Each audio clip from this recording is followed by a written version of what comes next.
Okay, ready for a head scratcher? Today, we're diving into billionaire mortgages. Yeah, you heard that right. Zuckerberg, Musk, those folks.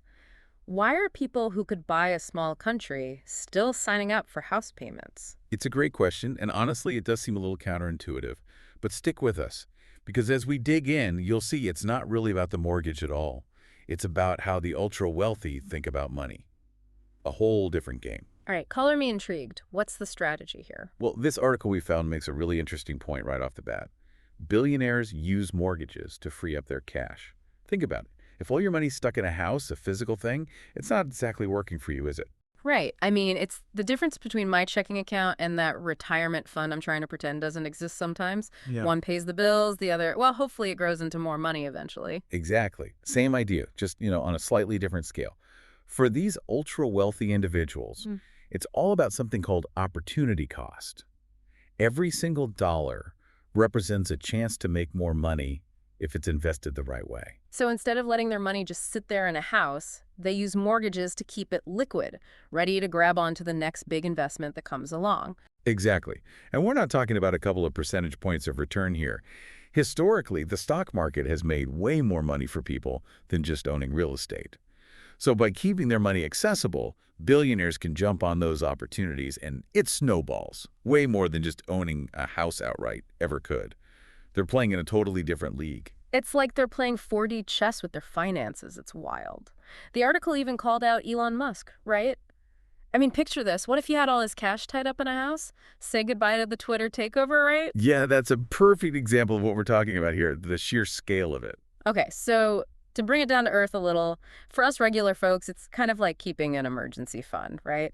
Instead of shoving every last dollar into our savings, we keep some back, just in case. We're not buying Twitter, but the idea is sort of the same. Yeah. Huh? Exactly. It's all about having options, that flexibility to jump on something when the right opportunity pops up.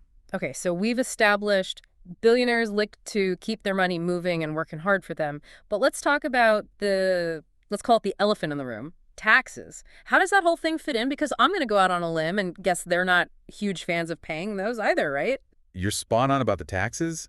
That's where things get, well, even juicier. Remember that thing, the mortgage interest deduction? It's a pretty big deal in all this. Okay, yeah, remind me how that works again. So basically, you can often, not always, but often reduce your taxable income by however much interest you're paying on that mortgage each year. Right, right. So you owe less in taxes. But I have a feeling it hits different when we're talking about, mega mansions, right? Yeah. Not exactly your average starter home deduction. Exactly. See, the higher your tax bracket, the more that deduction is worth.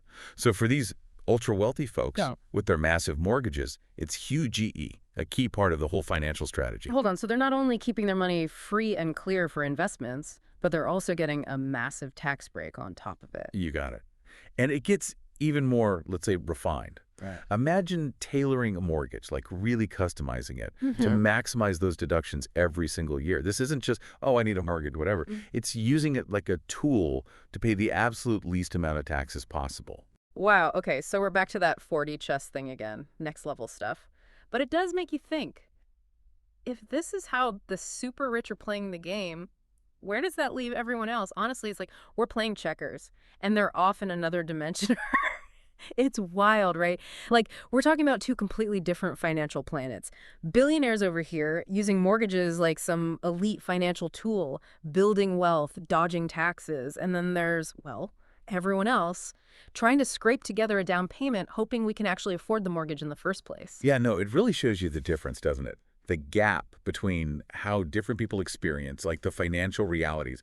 And this is where it goes beyond just those individual billionaires, right? We have to think bigger picture. What does this mean for the whole economy?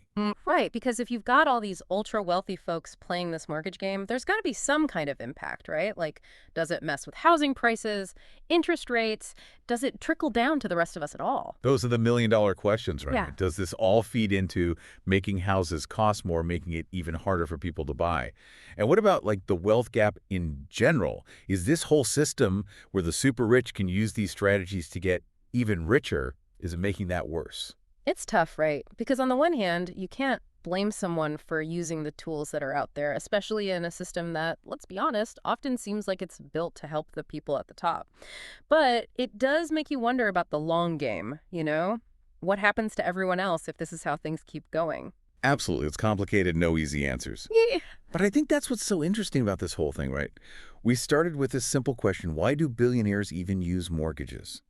And we've ended up in this whole discussion about financial strategy, the system itself, even like fairness and all that. It really is like getting a peek behind the curtain, Yeah. seeing how a certain part of the world operates and realizing, oh, the rules are different up there. So where does that leave us? If people who could buy anything are still choosing to hold on to debt, to use it to their advantage, does that change how we think about our own money, our own goals? What does financial freedom even mean anymore? That's something to think about, isn't it? And look, most of us, we're never going to be in the market for a social media platform or anything, but just understanding this mindset, right? This idea of using every tool in the box, of maximizing what you've got, that's valuable, no matter how much money you have or don't have. I love that. It's about being smart, being aware of what's possible. And yeah, maybe questioning some of those old school money rules we've always been told. Well, this has been eye-opening, to say the least. Thanks for joining us for another deep dive. Hope you all learned something or at least had your mind blown a little bit. Until next time.